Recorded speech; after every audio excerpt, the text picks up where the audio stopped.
Атыраудағы жоғалған жанұя. Журналист жаңа тың деректермен бөлісті. Атырау облысында із-түзсіз жоғалып кеткен отбасының жағдайы бүкіл елді алаңдатты. Бұл мәселені журналист Жанат Молдашева әлеуметтік желідегі парақшасында тарқатып жазды. Бұл туралы өзгеріс.инфо сайты KZNews.kz сайтына сілтеме жасап хабарлайды. Журналистің айтуынша, облыс полиция департаментінің жаңа бастығы Оңал Ботайұлы Бекеев халықтың үрейін түсінгенін және Жангелдин трагедиясын терең бақылауға алғанын мәлімдеді. Бұл қылмысты министрліктен бастап мықтап қолға алды. Күні-түні басты бақылауымызда, жуықта ашылады, деп сендірген басшы.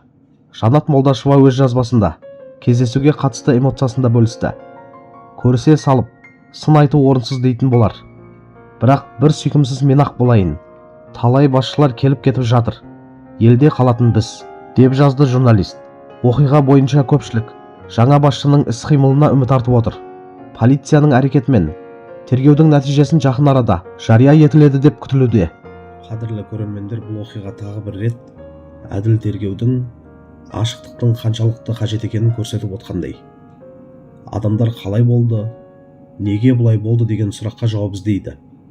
Ал туыстары үшін бұл өмір бойы ұмытылмайтын жара. Сондықтан мұндай істерде асығыстықта, үнсіздікте болмауы керек шығар.